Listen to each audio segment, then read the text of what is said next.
নমস্কাৰ বন্ধুসকল, আজি হৈছে বুধবাৰ। দিনটোৰ কেইবাটাও গুৰুত্বপূৰ্ণ খবৰ আপোনালোকলৈ বুলি লৈ আহিছোঁ। প্ৰথমটো গুৰুত্বপূৰ্ণ খবৰ, ৪৮ ঘণ্টাৰ ভিতৰত ক্ষমা খোজক ৰেজাউল কৰিম চৰকাৰে।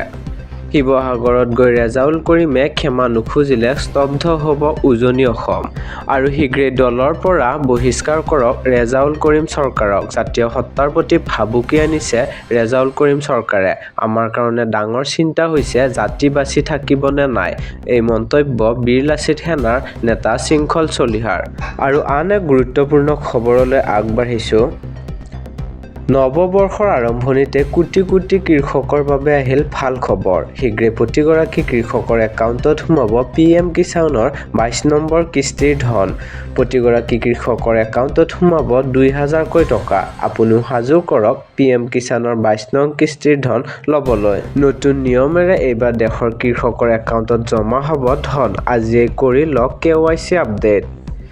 আৰু KYC আপডেট নকৰিলে লাভ নকৰিব PM কিষাণৰ ধন।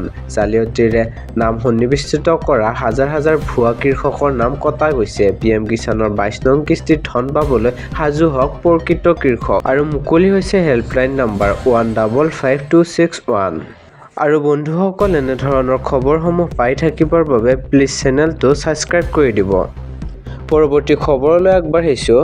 নলবাৰীত উৰুকাত OBBA শিক্ষকৰ ২৪ ঘণ্টীয়া অনশন। ৰাজনীতিৰ ৰঙা ফিতাৰ মেৰ পাছত ৪২০ গৰাকী নলবাৰীৰ OBB শিক্ষকৰ দুৰৱস্থা। উচ্চ ন্যায়ালয়ৰ ৰায়ৰ ভিত্তিত পুনৰ চাকৰিত মকৰল কৰাৰ দাবী। ৰাজনীতিৰ ৰঙা ফিতাৰ মেৰ পাছত অমীমাংসিত OBB শিক্ষকৰ দীৰ্ঘকালীন জ্বলন্ত সমস্যা। উৰুকাৰ দিনা নিজা দাবী বিচাৰি নলবাৰীত অনশনত বহিল OBB শিক্ষক।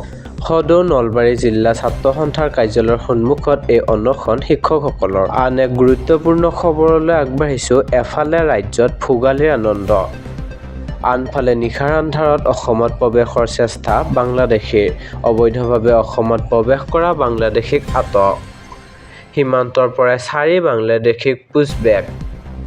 ঘটনাক লৈ মুখ্যমন্ত্ৰীয়ে সামাজিক মাধ্যমত পোষ্ট কৰিলে। মুখ্যমন্ত্ৰীয়ে কৈছে অসমত উদযাপন হয় বিহু, পূজা আৰু পুছবেক। পৰৱৰ্তী খবৰ, সলনি হ'ব SBI নিয়ম। এতিয়া ATMৰ পৰা ধন উলিয়াওঁতে ভৰিব লাগিব অধিক ধন। এই নতুন নিয়ম অনুসৰি এতিয়াৰ পৰা আন বেংকৰ ATM ব্যৱহাৰ কৰাটো পূৰ্বতকৈ অধিক ব্যয়বহুল হৈ পৰিব। সেৱাৰ মাচুল বৃদ্ধিৰ এই সিদ্ধান্তই বিশেষকৈ বাৰে বাৰে নন-SBI ATM ব্যৱহাৰ কৰা গ্ৰাহকসকলক প্ৰভাৱিত কৰিব।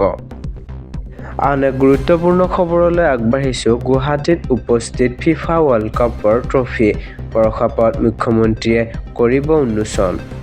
বৰ্ষাপাৰাত মুখ্যমন্ত্ৰীয়ে ট্ৰফীটো উন্মোচন কৰাৰ পিছতেই সৰ্বসাধাৰণে ইয়াক প্ৰত্যক্ষ কৰিব পাৰিব।